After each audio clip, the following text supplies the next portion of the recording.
Pemerintah telah memutuskan tahun ajaran baru 2020-2021 akan dimulai pada 13 Juli mendatang. Kemudian bagaimana persiapan penerimaan peserta didik baru di daerah dan sudah sejauh mana prosesnya? Kita akan membahas lengkap di special interview Gatra TV bersama Seriana Astuti dan dua narasumber saya. Ada Sekretaris Dinas Pendidikan Kota Bekasi, Dr. UU Saiful Mikdar, SPD, dan juga Kepala Sekolah SMP 2 Bekasi, Dr. Randes Syamsu, MPD. Selengkapnya di special interview Gatra TV.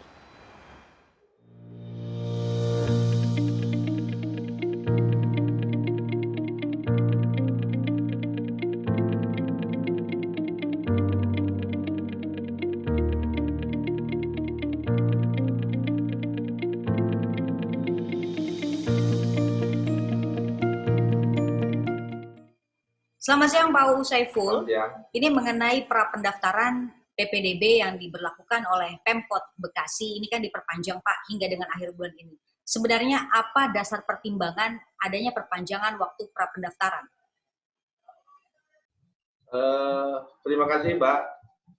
Mudah-mudahan penjelasan yang akan kami berikan kepada Gatra khususnya ini bisa memberikan informasi secara umum kepada seluruh orang tua yang berkepentingan dengan proses PPDB di tahun pelajaran 2020-2021. Perlu saya sampaikan bahwa memang jadwal semula berkenaan dengan rangkaian PPDB online di tahun ini, terutama pra pendaftaran, itu kan asalnya dimulai tanggal 8 sampai dengan 13 Juni 2020. Dasarnya adalah barangkali kita kan termasuk OPD yang berkepentingan untuk memberikan pelayanan yang terbaik. Intinya memberikan pelayanan secukupnya. Untuk itu barangkali sudah berketetapan pemerintah daerah, dalam hal ini adalah Pak Wali Kota, OPD Dinas Pendidikan Kota Bekasi yang menjadi ujung tombaknya itu memperpanjang sampai dengan tanggal 30 Juni 2020. Intinya memberikan pelayanan yang cukup pada masyarakat supaya pengguna PPDB online ini bisa menggunakan posisi di pra pendaftaran. Jadi intinya untuk memberikan pelayanan saja, memberikan waktu yang cukup pada masyarakat. Kemudian hingga dengan saat ini sudah terlihatkah persentase dari orang tua peserta didik yang mendaftar, Pak? Ya, sekarang posisi kalau dibandingkan dengan minggu yang pertama dalam hal ini adalah kisaran tanggal 12 dan tanggal 13, itu kelihatannya masyarakat itu sudah mulai sedikit khawatir. Sedikit khawatir anak putra-putrinya itu tidak bisa mengikuti rangkaian PPDB di tahun ini. Tetapi setelah kami geser waktunya sampai dengan tanggal 30 Juni, itu kelihatannya sekarang itu sudah mulai trennya itu kelihatan nyaman. Dan seluruh masyarakat pada umumnya sekarang sudah mengikuti dengan baik. Berarti dampak atau perubahan yang signifikan itu terlihat dari kenyamanan dari si peserta didik dan juga orang tua itu tadi ya Pak ya? Betul. Oke. Dan memang ada yang perlu saya sampaikan di dalam kesempatan ini, selain waktunya ditambah sampai dengan tanggal 30 Juni 2020, ini juga yang keduanya ada kesepakatan bersama di antara OPD-OPD yang terkait berkenaan dengan pelayanan PPDB. Dalam hal ini adalah Dinas Pendidikan Kota Bekasi, ada Dinas Dukcapil, ada Kominfo Sandi, ada Dinas Sosial dan Kecamatan. Jadi kita membuka pelayanan di 12 kecamatan. Dan sebetulnya mohon maaf, standar protokol kesehatan yang dikedepankan. Yang namanya online sebetulnya itu kan tidak diperlukan lagi tatap muka. Tetapi setelah kita melihat tren di lapangan, ternyata masih banyak masyarakat yang belum paham berkenaan dengan rangkaian PPDB online ini. Jadi yang keduanya itu tambahan kebijakan kami itu di 12 kecamatan kita membuka layanan informasi, ya. 12 kecamatan yang membuka layanan itu tersebar di wilayah Kota Bekasi saja ya Pak ya? Dan memang Kota Bekasi itu kan memiliki 12 kecamatan. Jadi kita bersepakat terutama dengan Dinas Dukcapil, dengan Dinas Sosial, kita membuka pelayanan di 12 kecamatan itu purna. Dalam pengertian itu, semua permasalahan-permasalahan yang dihadapi oleh masyarakat bisa diselesaikan di kecamatan. Karena di kecamatan itu ada unsur operator Dukcapil. Kalau ada masalah-masalah berkenaan dengan NIK, itu bisa diselesaikan dengan semua operator-operator yang ada di kecamatan. Kalau permasalahan-permasalahan NIK masyarakat sudah selesai, itu tinggal pindah geser meja atau kursi ke operator-operator yang apa istilahnya operator dari Dinas Pendidikan Kota Bekasi untuk membantu mengunduh dokumen-dokumen yang diharuskan di dalam pra pendaftaran, ya, termasuk kalau Dinas Sosial ini adalah manakala ada masyarakat yang mengurus surat keterangan tidak mampu. Karena perlu saya sampaikan di dalam kesempatan ini, awalnya bahwa PPDB ini hanya mengakomodasi jalur afirmasi dari DTKS. Oke. Sedangkan masih banyak masyarakat yang belum masuk DTKS. Akhirnya kami membuat perubahan di dalam regulasi, menambah data DTKS plus dengan non DTKS. Jadi semua masyarakat yang kategorinya mereka menganggap bahwa kategori tidak mampu itu juga bisa mengikuti rangkaian PPDB ini di jalur afirmasi. Oke. Kemudian Pak, ini adakah rekomendasi dari gugus tugas penanganan COVID-19 terkait dengan pembagian zona di Kota Bekasi ini, Pak? Maksudnya dengan apa tuh? Sudah ada zona hijau, orange, kemudian kuning gitu, Pak. Sudah ada rekomendasi dari gugus tugas, Pak? Sebetulnya beberapa waktu yang lalu pemerintah Kota Bekasi sudah mengeluarkan beberapa kelurahan yang dinyatakan jalur hijau. Kalau tidak salah, mohon maaf, yang belum kategori kelurahan hijau itu masih kisaran di bawah 10 kelurahan. Hampir 80% kelurahan yang ada di Kota Bekasi dikategorikan jalur hijau. Jadi sebetulnya mohon maaf, meskipun sekarang masih kategori ada wilayah-wilayah atau kelurahan-kelurahan yang belum jalur hijau, tetapi barangkali demi kepentingan masyarakat kita tekankan, kita memberikan pelayanan yang terbaik, tetapi kami menginformasikan kepada semua masyarakat harus patuh dengan protokol kesehatan, meskipun barangkali kita ya tidak memungkiri lah, masih ada juga yang tidak patuh dengan protokol kesehatan, alasan emosi saja. Karena ingin orang tua itu dilayani nomor 1 begitu, Mbak. Oke. 80% tadi yang Bapak sampaikan adalah zona hijau, berarti nantinya akan melakukan KBM secara tatap muka atau daring, Pak. Mengingatkan Kemdikbud sendiri sudah memberikan pernyataan bahwa sekolah-sekolah yang berada di jalur ataupun zona hijau itu sudah bisa mengadakan KBM secara tatap muka selagi memperhatikan protokol kesehatan. Apakah akan nantinya tatap muka? Untuk di Kota Bekasi barangkali perlu saya sampaikan bahwa pemerintah Kota Bekasi sudah mengeluarkan keputusan Wali Kota Bekasi nomor 420/354 distrik Rum 6/2020 tentang tim sosialisasi persiapan peningkatan kompetensi guru serta monitoring dan evaluasi adaptasi tentang hidup baru masyarakat produktif melawan coronavirus di Kota Bekasi. Itu dalam rangka untuk mempersiapkan pembelajaran di tahun pelajaran 2020-2021. Hanya barangkali kita khususnya di Kota Bekasi ini di dalam rangka mempersiapkan saja. Karena kan posisi jalur hijau, jalur kuning, jalur merah itu kan fluktuasi. Mungkin posisinya kita sudah beberapa waktu yang lalu kita sudah mencapai 80%.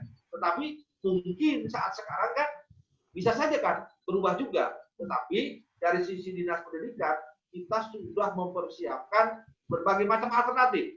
Ya, tentunya kita juga mengedepankan bahwa dilakukannya proses belajar mengajar tatap muka atau daring disesuaikan dengan rekomendasi dari gugus tugas di Kota Bekasi yang menangani COVID 2019. Itu, Mbak. Oke, berarti belum bisa dipastikan ya Pak ya, dalam artian apakah siswa baru ataupun para siswa ini akan mendapatkan kegiatan belajar mengajar ini baik nanti secara daring ataupun luring nanti, mengingat bagaimana pertumbuhan atau fluktuasi dari COVID-19 yang ada di Kota Bekasi ini, bisa dikatakan seperti itu ya Pak ya? Ya betul. Jadi minimal kita sudah membuat atau membuat sebuah strategi alternatif, strategi 1, strategi 2 dan seterusnya supaya pelayanan pendidikan khususnya di Kota Bekasi tetap berjalan sesuai dengan situasi dan kondisi pandemi ini. Kemudian dari segi infrastruktur, bila mana nantinya KBM dilakukan secara daring, ini infrastruktur persiapan di Kota Bekasi sendiri seperti apa, Pak? Tadi saya sudah sampaikan bahwa pemerintah kota sudah mengeluarkan jadwal untuk mengantisipasi untuk persiapan berkenaan dengan pelaksanaan proses belajar mengajar di tahun yang akan datang. Memang nanti ada rangkaiannya seperti ini. Jadi ada tim monitoring dari stakeholder pendidikan Kota Bekasi yang melibatkan unsur masyarakat dari dunia pendidikan, dari Dewan Pendidikan, dari BNPS dan dari praktisi perguruan tinggi. Jadi tidak latah sebuah satuan pendidikan dari sisi persiapan sarana prasarananya sudah siap, tetapi itu harus diverifikasi dulu oleh tim monitoring itu. Jadi apakah ada kesiapan dari sarana prasarananya? Apakah ada kesiapan dari manajernya? Jadi kan di situ ada sarana prasarana, ada manajemen sekolah. Juga kalau berbicara berkenaan dengan manajemen sekolah itu berkenaan dengan apakah kepala sekolahnya sudah siap, apakah gurunya sudah siap, terus peserta didiknya sudah siap, apakah masyarakatnya sudah welcome. Jadi itu barangkali yang perlu saya sampaikan bahwa Dinas Pendidikan secara prinsip sudah membuat strategi baru sampai, mohon maaf, kan prinsipnya kan tidak boleh full satu kelas, ya kan? Maksimal itu 50%-nya, ya mungkin kalau 38 berarti kan 18 orang. Jadi strateginya kalau yang satu shift dibuat 2 shift, kalau yang 2 shift antara ganjil dan seterusnya. Minimal kita dari sisi OPD yang memang tupoksi bertanggung jawab dalam pelayanan pendidikan, Dinas Pendidikan sudah ada kesiapan ya melihat situasi tanggal 13 seperti apa. Ya saya menginginkan ya mudah-mudahan ya suasananya itu bisa dilaksanakan proses belajar mengajar. Masyarakat juga sudah kangen ya, anak-anak didiknya sudah ingin ketemu dengan gurunya juga ingin ketemu dengan teman-temannya dan seluruhnya ya Pak ya. Oke. Kemudian Pak, ini tadi kan Bapak bilang segala persiapan sudah dilakukan oleh pemerintah Kota Bekasi, kemudian juga dari suku Dinas Pendidikan Kota Bekasi pun juga sudah menyiapkan berbagai macam strategi. Apakah ini juga nantinya di wilayah Kota Bekasi ini juga akan melibatkan sekolah swasta, Pak? Untuk memenuhi tadi itu. Ya. Standar untuk monitoring dan evaluasi mana satuan pendidikan yang lolos monet istilahnya kelayakan untuk dilakukannya proses belajar mengajar tidak ada perbedaan. Jadi Dinas Pendidikan tidak membedakan standar pelayanan di masa penanganan COVID-19 ini tidak membedakan antara pelayanan di sekolah negeri dan sekolah swasta. Jadi standarnya sama. Misalkan mohon maaf satuan pendidikannya harus siap, negeri swasta juga harus sama. Guru-gurunya juga harus terbebas, jangan sampai mohon maaf ya. Jadi itu juga sama, harus dilakukan juga tes supaya tenaga pendidikan yang ada di sekolah swasta juga harus terbebas gitu kan. Oke. Bahkan ada kabar, kami mendapat kabar seperti ini Pak. Mendapat kabar di masa COVID-19 seperti ini, kemudian juga dengan metode pembelajaran seperti daring ini, ada beberapa guru-guru yang mengeluhkan bahwa mereka terbebani dalam artian karena skill mereka mungkin kurang ataupun ada faktor-faktor lain. Ini apakah dari pemerintah Kota Bekasi antisipasi untuk merangkul mereka, untuk memberdayakan mereka itu seperti apa Pak? Melalui Kepala Dinas Pendidikan barangkali kita sudah memberikan sosialisasi yang punah kepada stakeholder, terutama kepada guru yang merupakan guru itu kan unsur yang utama di dalam rangkaian mengelola sebuah pendidikan.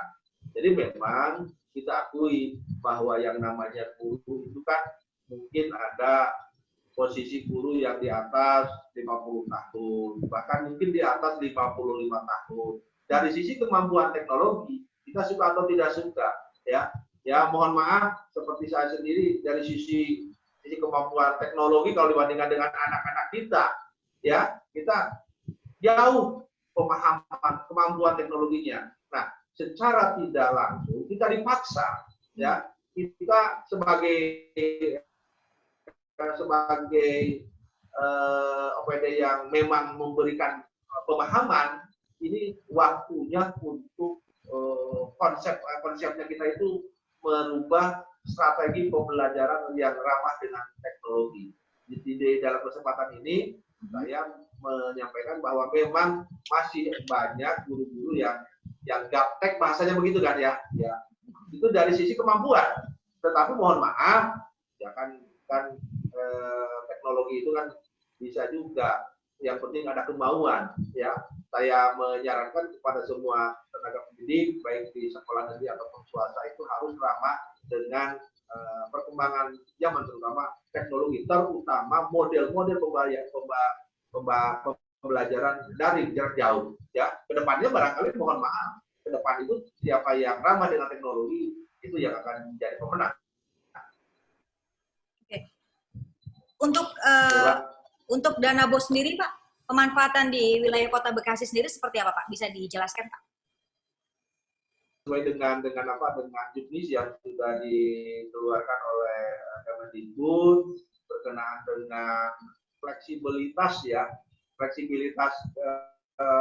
penggunaan BOS itu kan sekarang itu konsentrasi untuk penanganan COVID-19 ini. Jadi saya kira Dinas Pendidikan sudah memberikan arahan-arahan bahwa anggaran BOS itu digunakan sesuai dengan juknis yang terbaru, terutama dari sisi fleksibilitas, ya fleksibel. Kalau dulu kan kaku harus ini. Sekarang kan jangan BOS pusat, anggaran yang ada di tingkat 2, tingkat 1, tingkat 21 kan konsentrasi kita untuk bagaimana caranya untuk mempersempit ruang gerak pengembangan penyakit ini, ya COVID-19 ini Pak. Kemudian Pak, ini ada yang menarik Pak. Halo. Iya Pak, Pak. Ya, ini ada yang menarik. Ya. Masyarakat, khususnya orang tua, ini masih sumir, masih bingung mengenai tahun ajaran baru. Sumir apa itu? Ya, tahun ajaran baru yang ditetapkan oleh Kemendikbud, apakah sama dengan dibukanya sekolah? Bisa Pak dijelaskan, ini juga bagian dari rangkaian informasi edukasi agar nantinya bila mana banyak orang tua yang melihat tayangan ini pun bisa lebih terang, lebih mendapatkan informasi yang sesungguhnya dan benar gitu Pak. Apakah sama Pak? Berkenaan dengan kapan dimulainya tahun pelajaran baru, itu kan kita mengenal adanya kalender pendidikan secara nasional, ya.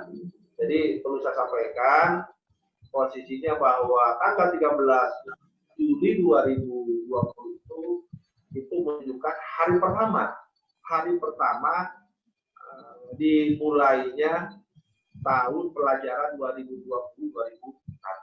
Dan sesuai dengan informasi-informasi yang disampaikan oleh Kemendikbud juga sama, bahwa tahun pelajaran itu dimulai tanggal 13, tetapi model pembelajarannya itu sesuai dengan regulasi atau tata urutan yang disampaikan beberapa hari yang lalu oleh Mas Menteri, itu kan modelnya kan begini. Kalau di daerah hijau, sekolah SMA, SMK, SMP itu kan bisa dengan tetap mengedepankan menggunakan protokol kesehatan. Dua bulan berikutnya berarti September, baru bisa dibuka. 2 bulan berikutnya TK dan PAUD. Itu menunjukkan itu strategi yang memang dipersiapkan juga oleh Kemendikbud. Dan perlu disampaikan di dalam kesempatan ini, masyarakat juga harus paham bahwa memang yang namanya tahun pelajaran itu tanggal 13 Juli. Tetapi model tanggal 13 Juli itu seperti apa?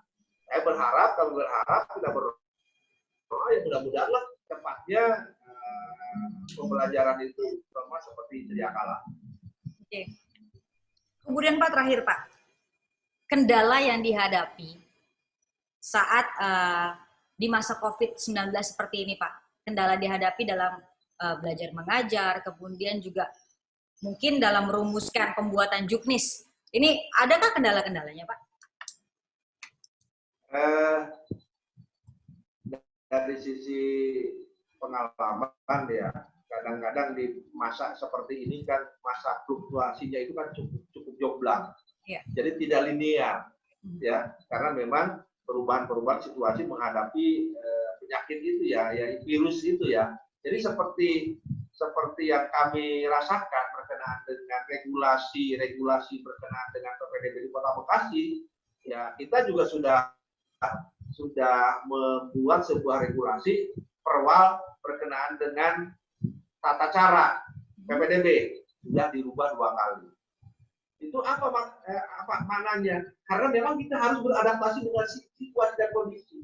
Kita tidak boleh kaku, ya itu. Begitu juga untuk kepalanya, perwalnya dirubah, otomatis turunannya kan berubah juga. Jadi dari sisi aturan-aturan, memang ya mungkin tujuannya itu kan bagaimana caranya pelayanan yang diberikan oleh pemerintah dalam hal ini Dinas Pendidikan Kota Bekasi yang terbaik. Jadi dari sisi regulasi, jadi aturan kadang-kadang baru kemarin sudah berubah lagi. Sebetulnya maknanya yang ada di benak pemegang kebijakan itu bagaimana caranya untuk memberikan pelayanan yang terbaik kepada masyarakat. Oke. Baik Pak UU Saiful Mikdar selaku Sekretaris Dinas Pendidikan Kota Bekasi, terima kasih banyak Pak telah wawancara bersama saya Riana Astuti di spesial interview Gatra TV Pak. Ya, sama-sama Mbak Eliana, selamat siang. Bapak apa kabar? Alhamdulillah baik, kabar baik kembali. Iya Pak, ini mengenai terkait dengan pelaksanaan pendaftaran PPDB di SMP 2 Bekasi. Ini sudah sejauh mana Pak? Baik dari persiapan, kemudian juga pelaksanaannya. Ya, baik. Makasih kesempatannya.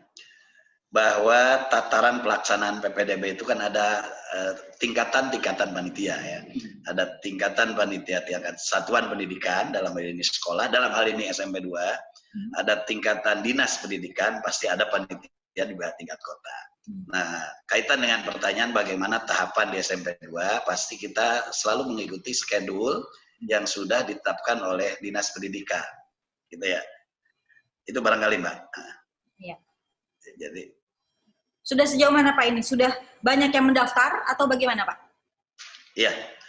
Untuk panitia tingkat sekolah, tahapan sekarang kan tahapan proses prapendaftaran ya, di mana calon peserta didik mengupload dokumen syarat-syarat pendaftarannya melalui daring ya, melalui dari manapun ya, disarankan dari rumah, bisa dari sekolah asal.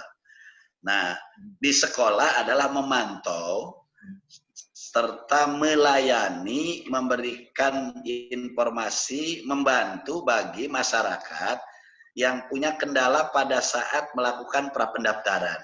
Jadi kita membantu aja sifatnya. Kalau ada yang datang ke sekolah untuk dibantu, kita bantu. Kita bantu upload, kita arahkan gitu sampai anak itu, asosiasi calon peserta didik itu mendapatkan akun untuk melakukan pendaftaran. Itu peran yang dilakukan oleh panitia tingkat sekolah pada saat ini. Terima kasih. Berarti untuk pembagian ya Pak ya, pembagian zona, kemudian juga afirmasi, perpindahan orang tua dan prestasi, ini belum ditentukan Pak, atau bagaimana nanti untuk menentukan? Ya, baik. Tentang penentukan berapa persen, tiap sekolah sudah punya kuota, ya, daya tampung siswa yang akan diterima di sekolah yang dituju. Contoh SMP 2, kita tahun ini akan menerima 288 siswa yang terdiri dari 9 rombongan belajar, per kelasnya 32 siswa, sesuai dengan Kepwal yang mengacu kepada standar nasional. Gitu. Nah, dari 288 yang akan kita terima ini, itu dibagikan melalui beberapa jalur. Zonasi, afirmasi, prestasi, perpindahan orang tua, dan anak guru. Nah, cuma untuk di tahap prapendaftaran, penjurusan, pengarahan dia akan ikut jalur apa itu belum kelihatan. Ini akan muncul di sekolah yang dituju, mana saat sudah melakukan pendaftaran yang di dalam jadwal akan dilaksanakan tanggal 1 sampai tanggal 4 Juli. Ya. Jadi tahap sekarang sekolah hanya monitor. Jadi belum fokus si calon peserta didik itu memilih sekolah, belum sekarang. Terima kasih. Oke. Ya. Oke. Kalau boleh tahu Pak, hasil monitoring, tadi kan Bapak bilang setelah memonitor hasil monitoring yang ada ini, apa Pak? Apa ada berkas yang kurang lengkapkah, atau memang banyak orang tua peserta didik yang masih kebingungan misalkan menggunakan sistem daring ini, atau bagaimana Pak? Ya, makasih. Kebetulan kita juga panitia tingkat sekolah diminta untuk membantu juga mengirimkan operatornya ke tingkat kecamatan. Dan saya termasuk juga bagian dari yang ditugaskan untuk wilayah Kecamatan Bekasi Timur untuk monitor pendaftaran ini. Faktanya memang benar ada beberapa kendala, sehingga kendala-kendala yang dialami pada proses pendaftaran ini direspon oleh kebijakan perubahan perpanjang pra-pendaftaran. Yang tadinya pra-pendaftaran itu berakhir Sabtu kemarin, karena melihat ada kendala-kendala di masyarakat, maka diperpanjang sampai tanggal 30 Juni proses pra-pendaftaran ini. Jadi grade sekarang adalah proses pra-pendaftaran. Apa kendala-kendalanya? Nah, karena tadi saya bilang PPDB itu selain tingkat sekolah, tingkat distrik, ada juga kan tingkat kota. Nah, kenapa harus melibatkan tingkat kota? Karena ada dokumen-dokumen yang hanya dimiliki oleh dinas lain. Contoh, kalau ada kakak yang terkendala, misalnya masa berlakunya atau NIK-nya belum connect, itu distrik bukan wilayahnya, tapi wilayah Dukcapil. Ya, wilayah catatan sipil. Terus untuk anak-anak afirmasi, kendalanya apa? Mungkin kartunya nggak terdetek atau gimana? Apalagi sekarang ada anak-anak yang karena dampak COVID sehingga secara ekonomi harus dibantu. Maka itu ada di Dinsos. Nah, itu penanganan tripatrit ini di Dinsos dan Dukcapil itu kebijakan pemerintah kota disentralkan di kecamatan masing-masing untuk mempermudah masyarakat. Itu barangkali. Kemudian secara infrastruktur nih Pak, di SMP 2 ini bagaimana Pak? Sudah siap bila mana memang nantinya Pemkot Bekasi dan Dinas Kota Bekasi sendiri menerapkan sistem daring untuk KBM-nya Pak? Ya, kalau untuk SMP 2 sistem daring kan sudah berjalan. Sejak 14 Maret ya penetapan darurat COVID kan, itu kan diambil kebijakan melakukan pembelajaran daring. Kita pembiasaan, kesiapan budaya untuk daring lambat laun sudah agak terbiasa ya. Sampai di closing tahun ajaran kemarin ini anak udah lulus, terus yang kelas 7, kelas 8 sekarang lagi proses kenaikan kelas. Jadi pembiasaannya udah mulai muncul. Walaupun di sana sih pasti ada ketidakmaksimalan gitu ya. Okay. Untuk ininya Pak, tenaga pengajar ataupun guru-gurunya sendiri, ini skill mereka untuk mengajar secara daring itu sudah memadai atau memang masih harus ada sosialisasi untuk penambahan skill-skill dari tenaga pengajarnya, Pak? Ya, makasih Mbak. Pembelajaran daring itu banyak unsur yang harus disiapin ya Mbak ya. Banyak unsur yang disiapin. Pertama dari medianya itu sendiri ya, baik software maupun hardware. Terus kesiapan orang tua, kesiapan siswa, terus kesiapan sekolah dalam ini bagaimana manajerial menetapkan fasilitas daring. Terus yang paling penting ada tadi yang ditantang oleh Mbak, ada bagaimana kesiapan SDM, tenaga guru ya. Sekarang IT itu bukan hal yang sulit ya. Teknologi ini udah familiar ya. Walaupun di SMP 2 ini kan SMP yang usianya sudah lebih dulu dari SMP lain sehingga berganding lurus, teman-teman guru-gurunya pasti udah senior. Mereka lahir bukan pada saat milenial, tapi sekarang mereka harus mengadaptasikan, mengajar, pembelajar dengan anak-anak milenial yang identik dengan IT ini. Nah, insya Allah untuk di SMP 2, teman-teman bisa mengikuti. Faktanya bisa mengikuti adalah proses yang kemarin berjalan dari pertengahan Maret sampai kemarin ada proses-proses pembelajaran jarak jauh itu berjalan. Nah, berjalan itu membuktikan kesiapan tenaganya juga sudah bisa melakukan. Tentu kalau nanti pasti harus ada perbaikan-perbaikan. Ya, makasih. Oke. Kemudian Pak ini untuk pelibatan sekolah swasta sendiri Pak, ini bagaimana nantinya Pak sinergi antara SMP 2 dengan pelibatan swasta? Mungkin sudah ada juga kan di aturan dari pemerintah Kota Bekasi sendiri. Sinerginya yang terbentuk nanti seperti apa Pak? Mohon maaf, spesifiknya dalam sinergi di bidang apanya Mbak? Untuk daya tampungnya, untuk siswanya sendiri, nanti kan mungkin ada Oh iya. Terima kasih. Faktanya memang lulusan SD dengan daya tampung negeri ini di Kota Bekasi tidak akan sampai kapan belum bisa mampu untuk SMP negeri itu menampung lulusan SD ya. Nah ini kan ada juga sekolah yang dilaksanakan oleh swasta ya, perguruan-perguruan swasta. Bagaimana sinergitasnya? Pertama, negeri itu pasti akan mengacu kepada Juknis, PPDB, Kepwal, PPDB, di mana kita ditetapkan daya tampung. Nah, pada saat kita sudah mengacu ke daya tampung, ada masyarakat yang berbondong-bondong masih tetap ingin ke negeri, itu kita terpatri berpedoman kepada daya tampung. Nah, ya bagaimana yang tidak diterima di negeri, ada kebijakan dari pemerintah yang selama ini peran kita pun SMP negeri dituntut untuk menginformasikan, mengarahkan, menyilahkan ke sekolah-sekolah yang terdekat dari lokasi tempat tinggalnya. Contoh, kalau di SMP 2 barangkali banyak SMP sekitar SMP 2. Ada Mandala Hayu, ada Bani Saleh, dan SMP lain. Jadi kita memberi kesempatan juga kepada swasta untuk menitipkan brosurnya, Mbak. Itu juga bentuk sinergitas. Itu dari peran SMP 2 menginformasikan keberadaan sekolah-sekolah swasta agar menjadi salah satu alternatif bagi orang tua yang anaknya tidak diterima di negeri.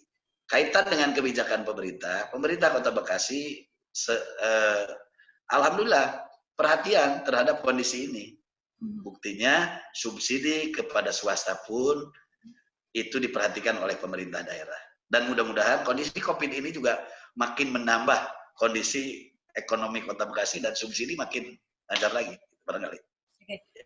Pak, terakhir Pak, ya. Harapan Bapak nih Pak, untuk masa pandemi seperti ini Pak, untuk siswa baru, kemudian juga tetap pastinya tetap semangat ya Pak ya. Mantap. Tetap semangat Harus, di harus. pandemi seperti ini gitu Pak. Untuk tenaga-tenaga Ya. pengajarnya Pak gitu. Apa harapannya? Ya. Pandemi ini adalah sebuah fakta ya. Ya. Corona ini adalah nyata bahwa publik semua masyarakat tuh tahu bahwa efek dan cara bagaimana menghindari pandemi ini, mengurangi pandemi ini. Nah, tapi juga pendidikan juga harus berjalan, karena kalau pendidikan tidak berjalan, bagaimana masa depan suatu bangsa ini? Sehingga motivasi ini, kesiapan SDM ini, kesiapan kami di keluarga SMP 2 ini, kita bangun terus. Kita mensyukuri betapa kita ini jadi guru mengalami kondisi ini. Berarti kita harus berimprovisasi, membuat inovasi-inovasi yang tadinya kita direct dengan anak-anak belajar itu, sementara sekarang anak-anak tidak ketemu kita langsung, tapi anak harus mendapatkan sesuatu dari kita dalam pembentukan kehidupannya, baik dari segi pengetahuan, keterampilan, mungkin sikap hidup. Itu menjadi tantangan bagi kita, tapi kami yakin ya, apapun kondisinya, mental dan jiwa juang guru ini akan tetap melayani proses bagaimana melayani siswa. Kami yakin itu. Ya. Pak, boleh satu pertanyaan lagi Pak? Ini terlintas di pikiranku saat ini. Bagaimana bentuk evaluasi internal dari kemajuan si anak ini Pak? Kan dulu sekolah itu kan tatap muka. Berarti juga bisa melihat perkembangan si anak ini atau si peserta didik ini kan ya Pak ya? Siswa ini. Ini secara daring. Ini bagaimana untuk memonitor perkembangan dia sejauh mana, kemudian juga siswa ini lebih expert di mata pelajaran apa, seperti itu Pak? Ya. Ini mungkin salah satu kendala ya, salah satu fakta yang ada, bahwa dalam proses pembelajaran itu ada yang disebut standar penilaian. Nah, sehingga pertanyaan Mbak ini lebih banyak bagaimana proses pengambilan nilai gitu kan, proses penilaian itu. Kalau siswa yang sekarang kelas 7 ke kelas 8, kelas 8 ke kelas 9, kita Dewan Guru ini sudah sedikit banyak tahu tentang anak, ya, karena sudah berinteraksi dengan kita. Sehingga standar tolok ukur yang kita terapkan ini udah bisa menjadi pembanding pada saat interaksi langsung KBM itu. Ya. Itu satu ya, itu jadi standarnya, jadi indikator bagaimana waktu yang kita sudah berjalan. Ya. Begitu pandemi, mereka harus di rumah. Itu rekaman pada saat kita aktivitas normal di sekolah itu menjadi dasar juga bagi pihak sekolah untuk memberikan penilaian. Kenapa ini menjadi dasar? Karena pada saat daring, kita kan tidak melihat apa yang mereka lakukan. Apalagi keterbatasan media daring yang kita miliki ini, kan media daring ini harus adil, harus diampu dan dimampu oleh semua peserta didik. Sementara salah satu karakter SMP negeri itu adalah muridnya kan sangat heterogen. Dari orang yang paling mampu, orang yang menengah, sampai orang yang tidak mampu, itu adalah murid kita. Mereka harus punya hak mendapatkan yang sama. Si yang mampu daring, si tidak mampu pun harus tahu tentang daring. Ini jadi kendala kan. Nah, kaitan itu maka timbullah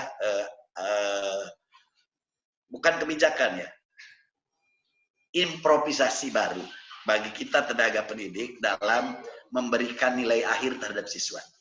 Ya, kalau di panduan kemarin sebelum waktu ada surat edaran Mas Menteri itu yang pertama, itu kan tidak harus tuntas, pembelajaran bermakna, kan, tidak mencapai target kurikulum nggak apa-apa. Ini kan fleksibilitas dan itu jadi acuan bagi kita. Nah, gitu Mbak. Oke, terima kasih banyak Pak Samsu atas informasinya. Ini semoga pemirsa Gatra TV dimanapun berada bisa mendapatkan informasi yang valid dan tidak tersesat. Insya Allah tidak akan menyesatkan. Insya Allah Pak. Bapak terima kasih banyak Pak, sehat selalu ya Pak. Ya, sama-sama. Baik Pak UU Saiful Mikdar selaku Sekretaris Dinas Pendidikan Kota Bekasi, terima kasih banyak Pak telah wawancara bersama saya Riana Astuti di spesial interview Gatra TV Pak. Ya, sama-sama Pak Riana, selamat siang. Bapak sehat selalu ya Pak. Insya Allah kita saling mendoakan supaya kita bisa beradaptasi dengan masa-masa seperti ini. Terima kasih. Terima kasih banyak Pak. Semangat ya Pak. Allah, semangat. Insya Allah semangat. Baik Pak, terima kasih banyak Pak. Assalamualaikum warahmatullahi wabarakatuh. Waalaikumsalam warahmatullahi wabarakatuh. Semoga juknis yang dibuat oleh Pemda di tiap daerah dapat menjadi acuan ataupun panduan sekolah-sekolah dalam memberikan kegiatan belajar mengajar, baik itu daring ataupun luring. Dan juga siswa-siswi pun dapat memperoleh hak pendidikannya secara penuh. Terima kasih telah menyaksikan special interview Gatra TV. Saya Riana Astuti dan terima kasih.